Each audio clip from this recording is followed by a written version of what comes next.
Good morning. And welcome to the Community Church of Chapel Hill, Unitarian Universalist. My name is Michelle Itano, and I am a member of the Worship Associates Ministry here at the church.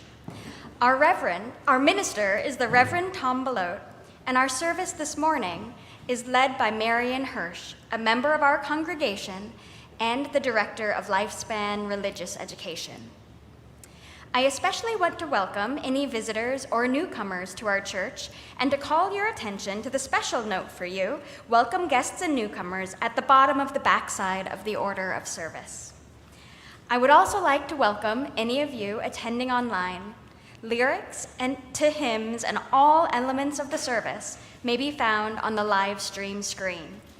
And a complete order of service, including this week's announcements, is available via the link in the Sunday morning email and on the church website.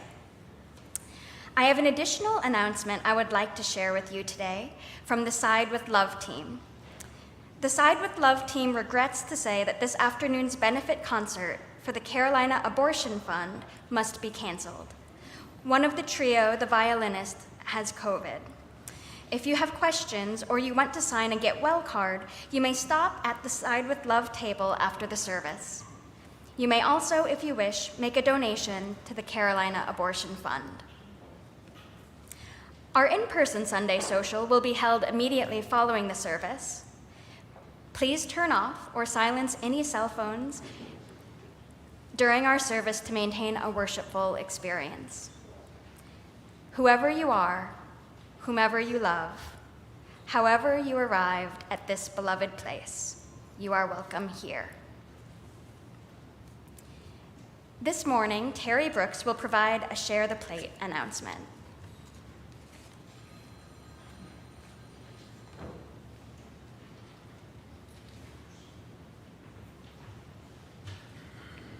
Good morning. I'm Terry Brooks. I'm working with the Community Service Ministry to collect funds for children in Chatham County and Chapel Hill, Carborough City Schools. This is an effort our church has participated in for many years. Each year, we and other local churches bring filled backpacks to the Hargrave Center, where they have a fun day in mid-August, distributing packs, games, foods, and haircuts. With so many important causes this year, and the sense that the COVID crisis is over and unemployment is very low, you may wonder why we continue to do this. There are three big reasons. There are more than 2,000 children living in poverty in both Chatham County and Chapel Hill. State funding for school supplies has been declining. Since 2011, the funding has been cut from $61 per student to $30 per student. Cut in half. Imagine how much that really is, given 13 years. And teachers are making up much of the difference. I will share with you a quote from WRIL last week, where they said, "A lot of teachers will go back to school shopping for their own children in one cart and have another cart where they're buying the same supplies for their classrooms." Teachers have long spent their own money on school supplies. According to Wake Education Research, Wake County teachers spend an average of $926 each year for their students' supplies. I would ask you to consider helping our community children start a new year with the tools that they need, and also help their teachers who cannot teach unless all their students are similarly equipped. I'll be in the community room by a table after the service if you have any questions. Thank you.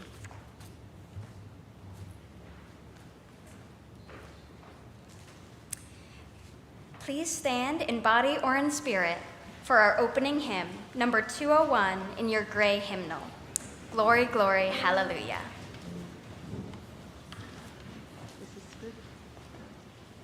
Hallelujah.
responsive reading is number 437 in the back of your gray hymnal.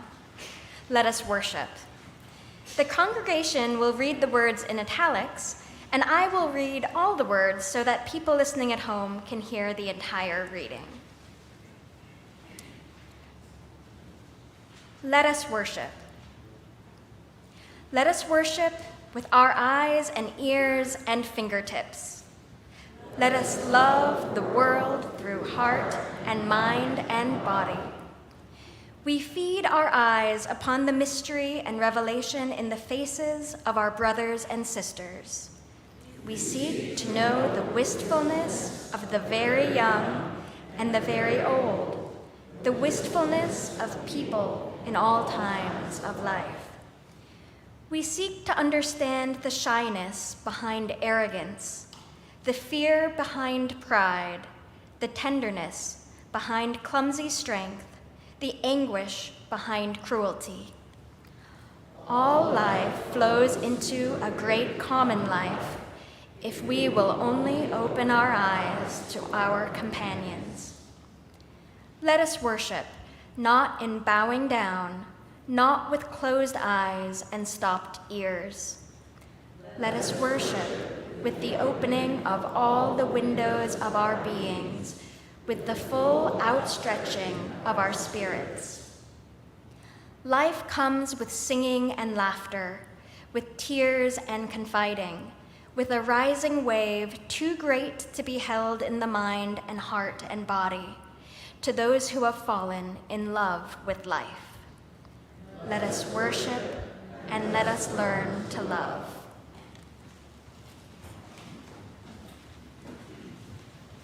Words for today's chalice lighting can be found in the order of service.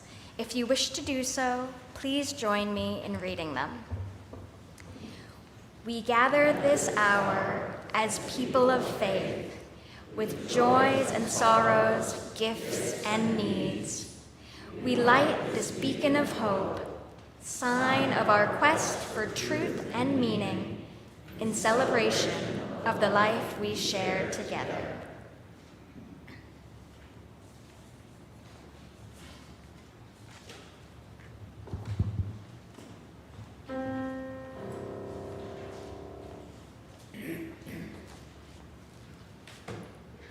Hush,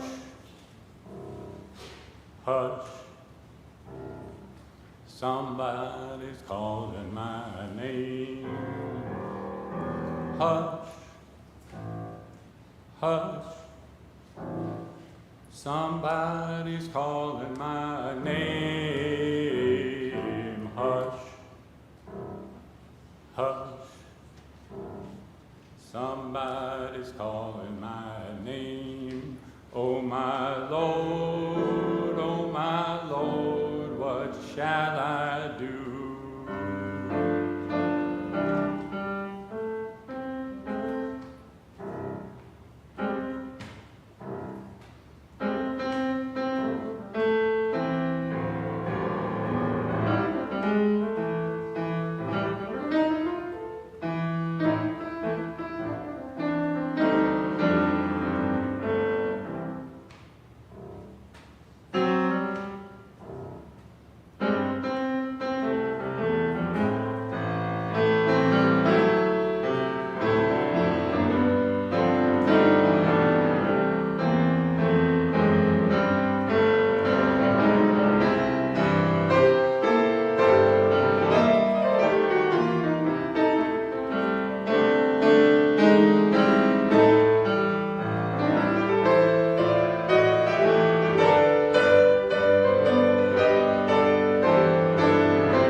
Each week, we hold a time in our worship service for the sharing of significant joys and sorrows.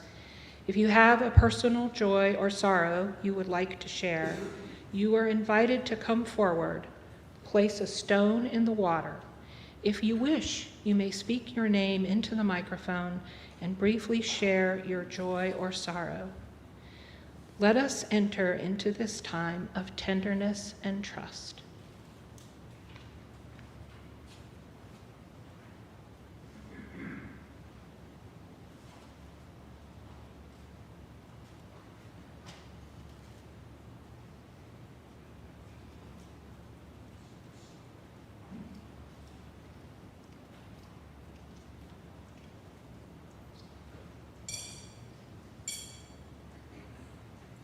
I dropped one stone of sorrow and one stone of joy, and I have too many feelings to talk about them, but they're there.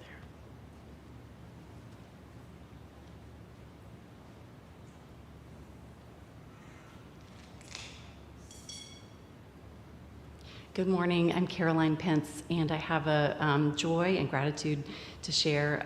I had gallbladder removal surgery on Wednesday, and everything went well, and I really appreciate the support from folks in the church for rides for my kids and food and things like that, so thank you.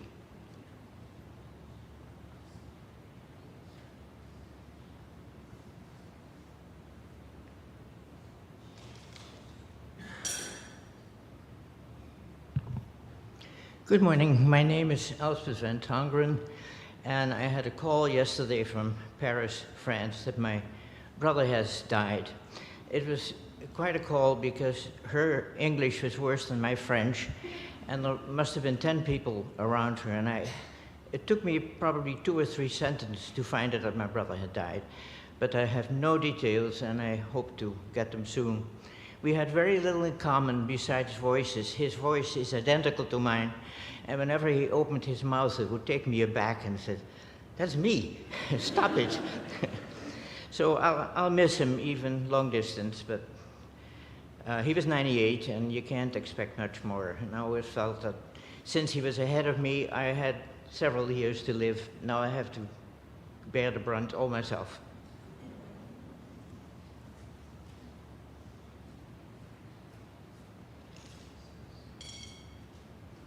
Good morning. My name is Dawn Carter. I have a joy this morning that in about 14 hours from now, my son Dylan is going to turn 10. And we are in lots of celebration right now, but I have to say leaving the single digits forever has a little bit of twang on this mother's heart. So.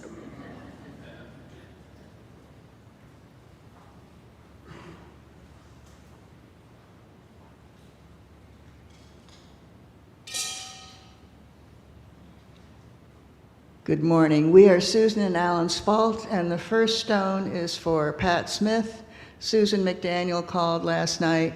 Pat has COVID, and her oxygen level dropped to the point where she became disoriented. She is now in the hospital in Hillsborough, and we will no doubt have more information. But it's both of them had COVID, but Pat has been more affected. The other stone is for a good friend of ours, Randy, who has both bladder cancer of a relatively serious variety and cardiac problems right now.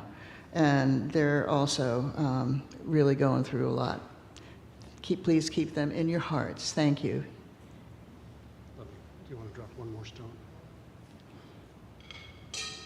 So on the lighter side, Susan and I met 55 years ago, and we've been married for 54 years.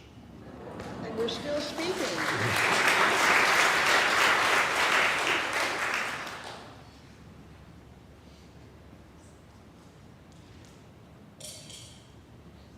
So I have like a joy and a transition kind of thing. Some of you guys may know, but I've been struggling to find like a decent job for a while. So I've started like second or third week of my new job, working for a law firm, and that's kind of a job I've been trying to get into for a while. Sometimes it takes a little bit, and so I'm very excited about that, and it seems to work out pretty well so far. And the other is kind of transition thing. I've had a very rocky relationship with my mom for a long time, and we're maybe moving into more of a relationship where we can at least talk about things, and I'm going to visit her next weekend, so I'm hoping that goes well. We'll see. We just disagree about everything politically and otherwise, so.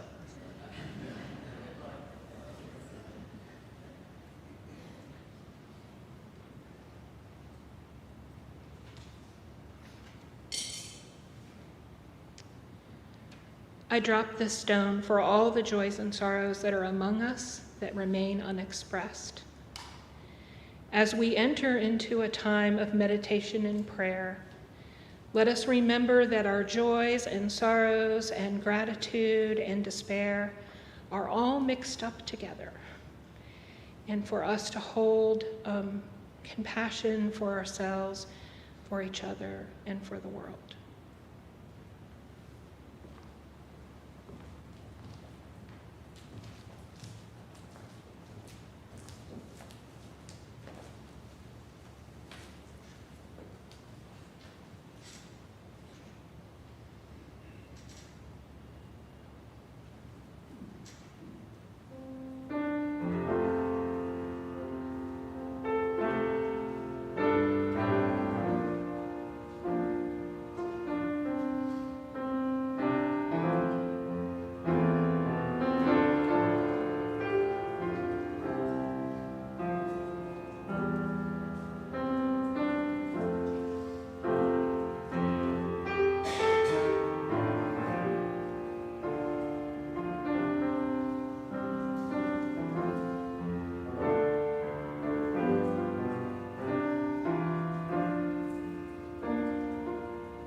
The subject of today's sermon is hell, and we offer two short passages for your consideration.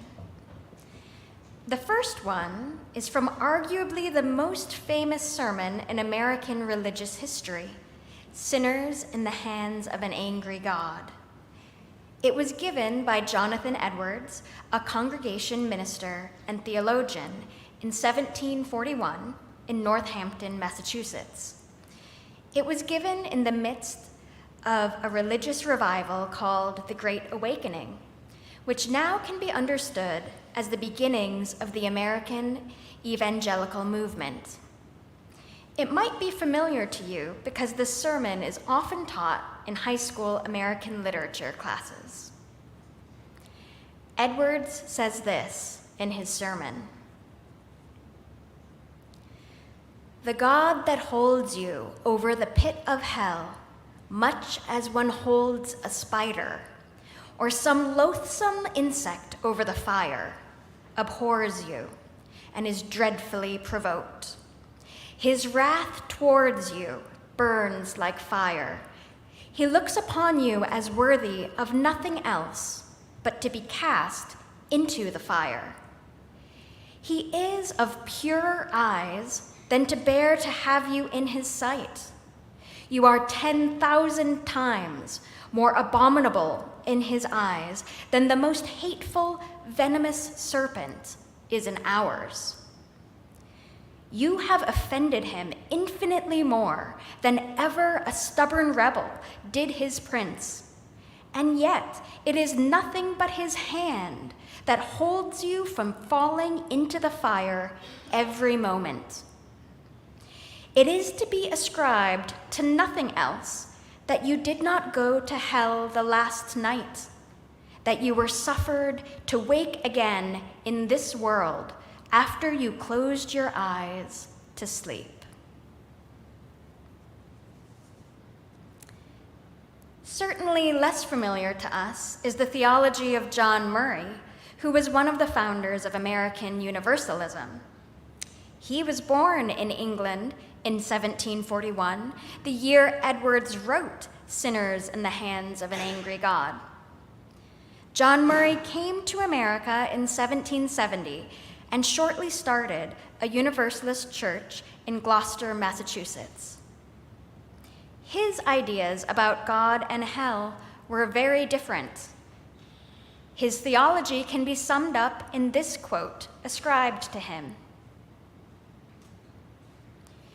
"You may possess only a small light, but uncover it, let it shine. Use it in order to bring more light and understanding to the hearts and minds of men and women. Give them not hell, but hope and courage. Do not push them deeper into their theological despair, but preach the kindness and everlasting love of God."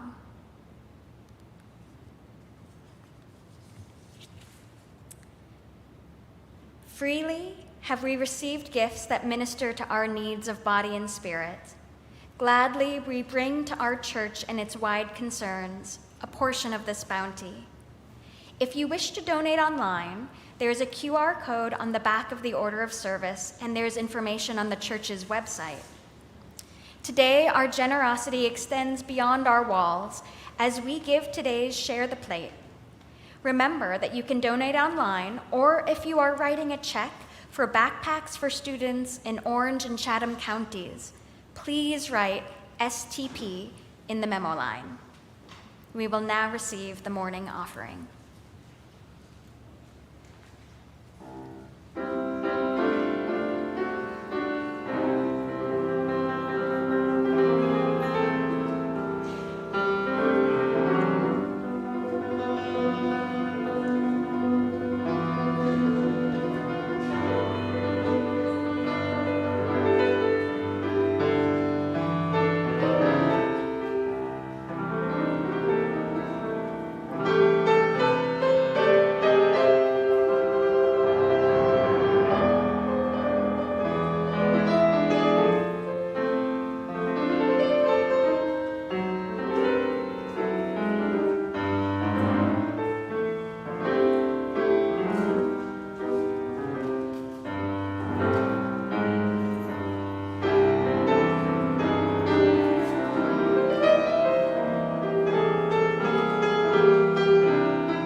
Thank you so much, Josh.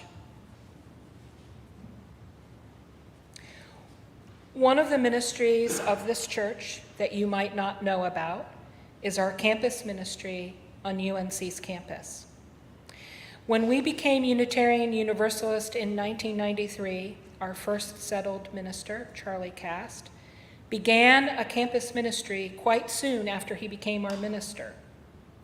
He believed that it was essential for Unitarian Universalist churches in college towns provide a campus ministry. And now, one of the wonderful things I get to do in my ministry here is be a part of that campus fellowship group, which he started and is still going strong. We are unusual among Unitarian Universalist congregations to have such a deep commitment to campus ministry. In fact, we are the only UU congregation in North Carolina that has consistently supported campus ministry. Now imagine that you were active in your UU congregation, as so many of our youth are here, and you wanted to continue that involvement and connection as a young adult. And you got to a college campus, and all that you could see was Hillel and InterVarsity and the Newman Center and the Muslim Student Association and the Methodists and Cru, which is the rebanding of Campus Crusade for Christ. And you said to yourself, where are the UUs? What if we are not there? And what if you are a seeker? This really happens. Unitarian Universalist seekers read about Unitarian Universalism on Wikipedia and are curious, and they come to find us on campus. Half of our students in campus ministry grew up UU, and the other half are seekers. Seekers who decide as young adults that they would like to be a part of our faith. But the tricky thing is letting the UU students and seekers know that we exist. It isn't that easy, and we have tried all kinds of techniques: painting the cube, flyering, advertising in the Tar Heel. But by far, the most successful outreach we do is at the beginning of the year, tabling on Club Day. It is the time when new students are checking out what groups are available to them. UNC, with the best of intentions, always puts us with the other religious groups, which makes sense because technically we are a religious group. But most UU students pass right by the tables for religious groups because most young UUs don't consider themselves religious, including in my own family. One of my sons said to me when he was in high school, he said, "Mom, I'm not religious." And I said, "You are a worship associate in your church. You are the chaplain of the high school youth group. What do you mean you aren't religious? That's what religious means, being actively involved in your religion." And he looked at me and he said, "Mom, you know what I mean." It would help us recruit students to UU campus ministry if UNC let us table near the environmental groups or near the folks who are doing union organizing, but they don't. So we are lost among the tables and tables of evangelical groups. Now you may be saying to yourself, "Wait, I thought this sermon was about hell." Well, don't worry, I'm getting to that. But to understand what I'm going to share with you, you have to understand the context. So every year, we sit at a table on club days with signs and hope that those who are looking for us see us. But it is pretty lonely because, Unitarian Universalism is a very small faith, only 150,000 of us in the whole country. Our table is quiet, even when we give out Tootsie Pops and UU swag. So in the fall of 2023, we contemplated the lonely tabling again, and our vice president at the time, who's now our president, Trey, suggested that we bring a whiteboard and put something provocative on it and see what happens. It was something that we have discussed generally in campus ministry a number of times over the years. about how Unitarian Universalists can change the conversation by being more public about our faith and values, that our ethos of respect, curiosity, and engagement is needed. And we all know that the center of the conversation, where it is determined by where the edges are, right? So when you use our in the faith conversation, the edges are moved and the center is moved. Trey's idea was that we would write on the whiteboard, "No one's going to hell, change my mind." His idea, it was based on a meme, something I was only vaguely aware of. So the meme goes, you write something controversial and then underneath it you say, "Change my mind." The delicious fact about this meme, which I didn't know at the time, is that it was originally started by the conservative Stephen Crowder, who used it to stir up folks on college campuses by saying, "Male privilege is a myth, change my mind." So Trey just turned this meme right upside down. I had lunch with Trey last week, and I asked him how he felt that day, and frankly, he said, terrified. I was too. Now, some of you may know that I was a competitive debater in high school, a North Carolina debate champion even. So I'm pretty comfortable with argumentation and good at it too. My family does not love this about me. Both my husband and my mother have said to me at one point or another, that debate stuff isn't going to work on me. Even though I had my arguments ready, I had butterflies in my stomach because this whiteboard scheme seemed dangerously close to evangelism. We UUs are uncomfortable with evangelism for so many reasons. One, we don't think people need saving. Two, it's bad manners to accost people and talk to or at them about religion against their will. And three, wait a minute, this isn't a debate, we don't need 3 reasons. This whiteboard strategy deals with all the bad manners problems brilliantly because it is an invitation. No one has to engage if they don't want to. And the other thing is, no matter what, we get to talk about the good news of Unitarian Universalism. We might not change minds at the moment, but we have an impact. We change where the middle is. Who knows what fruit those conversations will bear? And it keeps us busy while we are waiting for UUs and seekers to come by our table and give us their emails. So it turns out that this was wildly successful. Seriously. We scheduled 2 hours at lunch in the pit at UNC, right in front of the student union and the student stores. There were 3 of us, the president, Sam, vice president, Trey, and me. And almost from the moment we put up the sign on our table was full, and the Tootsie Pops were flying off the table. We did have one bad moment. Right when we put the sign up, before people really noticed us, one student came up to us, already angry. He said, "No one's going to hell? I'm Jewish. What about Hitler? What about the Holocaust?" He was so angry. And we just stumbled and mumbled. We were embarrassed. And to be fair, Hitler is a tough one.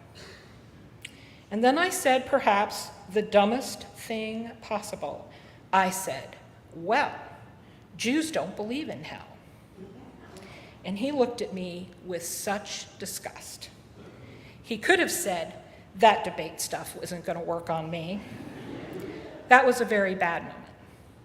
But then, before we could lose heart, our table was swarmed. And as I moved away from debate tactics and started talking to folks with respect and from the heart. And the minute I started talking to students, the butterflies faded away. I was the happiest person in that moment. And that joy and exhilaration has stayed with me months afterwards. Giving my credo over and over that day is one of the most powerful experiences I have ever had. No one is going to hell. I feel that and believe that so deeply, it turns out. And it's a great way to talk about Unitarian Universalist values. As I have reflected on that day, what has really stuck with me is how deeply many people are invested in the idea of hell. People came to talk to us in droves that day because they felt sure that they could change our minds, and they thought that it was important to do so. They were profoundly disturbed by the suggestion that hell doesn't exist and/or no one's going there. And it is understandable. The idea of hell is deeply baked into the dominant version of Christian culture. It is baked into the very architecture of the way we think about things. I don't even believe in hell, but even so, when I am deeply appalled by something in the world, like Hitler, for example, I find myself saying, there is a special ring of hell for that person. I can't help thinking that way. We have a culture that believes that people will not be good for goodness' sake, that they will not be loving for loving's sake, a culture that believes that people need the coercion of eternal damnation to stay on the straight and narrow. We have a culture that believes that hell is necessary. We have a culture that conceives of a deity who is all good, but also angry, and damns people to an eternity of torture, as so well described by Jonathan Edwards in his sermon, Sinners in the Hands of an Angry God. And to this God, the most damning thing you can do, even worse than murder, the thing that will get you to hell faster than anything, is not to believe in this God in a very particular, narrow theological way. And these days we have a culture which, in addition to that, where wide swaths of people believe that the second most damning thing that you can do, the thing that will get you to heaven, to get you to hell the second most quickly, is to be queer in any way, but especially to be trans. Because we youth have theological diversity, we have lots of different reasons for thinking that people aren't going to hell. Each of us might explain it in a different way, and that day, Trey and Sam and I each explained it in a different way. One way is a non-theist approach, a humanist approach. There is no heaven, and there is no hell, and no God, and all that matters is what happens here. Heaven and hell are right here, right now, and our job is to make this world less hellish. Done and dusted. Easy peasy lemon squeezy. Well, not so easy to do, but it is coherent and a morally consistent position and easy to explain. Then there are the theists among us who are universalist and have a radically different conception of God or gods, a God or gods of expansive love, a non-coercive God. Universalists believe that everyone is born saved and that we are all beloved, that our humanness is not dangerous or disgusting, and that we are capable of seeking the good, seeking love, being loving without coercion. Hell is not necessary. Whenever I think about whether hell is necessary, I think about what Brian Stevenson wrote in Just Mercy, his powerful book on death row. He says, each of us is more than the worst thing we have ever done. Theological universalism is both rooted in an idea of the deep goodness and lovingness of a God or gods and universe, and a profound notion of the worthiness and dignity of every person, no exceptions. Whether we are theists or non-theists, it is this value which binds us Unitarian Universalists together. Each person has inherent worth and dignity. Most of us believe that human dignity is an absolute value. It is not contingent on whether you deserve it or not. Even Hitler is included. Even Hitler should not be tortured. The idea that love is at the center of Unitarian Universalism is not a soft, sentimental love.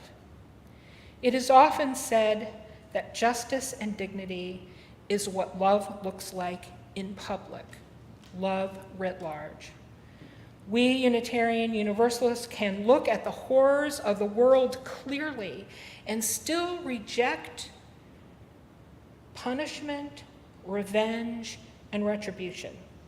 Not because we don't have those feelings occasionally, because we do, but ultimately our faith calls us to believe that all should be treated with essential dignity. Theists and non-theists alike believe that our response to evil in the world is to work for justice. Our response is not to hope that the threat of hell will do our work for us. And because we Unitarian Universalists are logical and rational folks, we look around and we can see very clearly that the threat of hell is not working as a deterrent for evil anyway. In those conversations with those new students looking to connect, I felt this great surge of love as I talked about our faith. These conversations were not confrontational. I asked kids about their faith and what mattered to them, and I shared my faith with joy.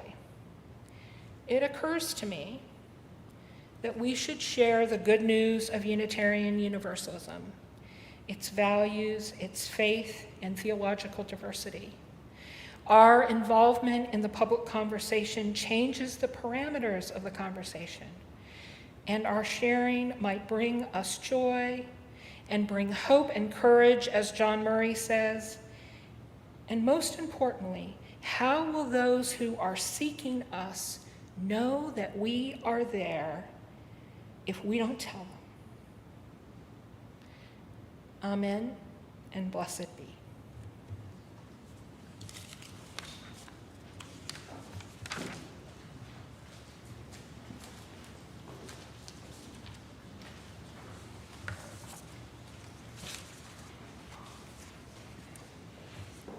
Please rise in body or in spirit for our closing hymn, number 100 in your gray hymnal, I've Got Peace Like a River. And please remain standing after the hymn.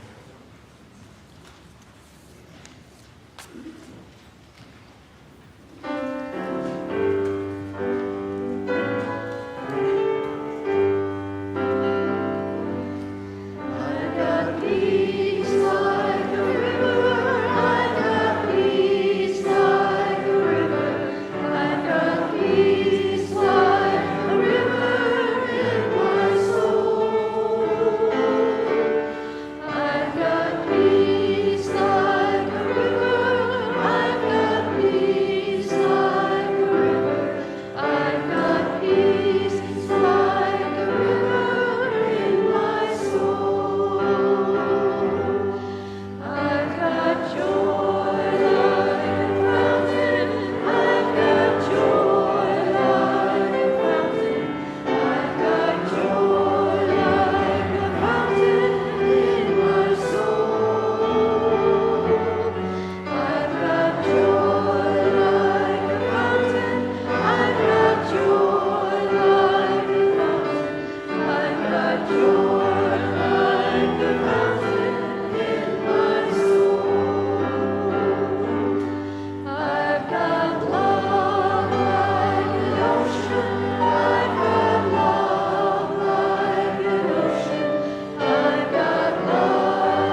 We are running a few minutes ahead of schedule, so we thought we would do an extra hymn to give our RE programming a chance to wrap up. So Josh is very kindly adapting to that plan. And so we are looking at This Little Light of Mine, which is number 118 in your gray hymnal. Thank you all.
The words for extinguishing the chalice are in your order of service. Please join me if you wish to do so. We extinguish this flame, but not the light of truth, the warmth of community, or the fire of commitment. These we carry in our hearts until we are together again. Let's take a moment to acknowledge and thank all of those who contributed to making this service so worth it.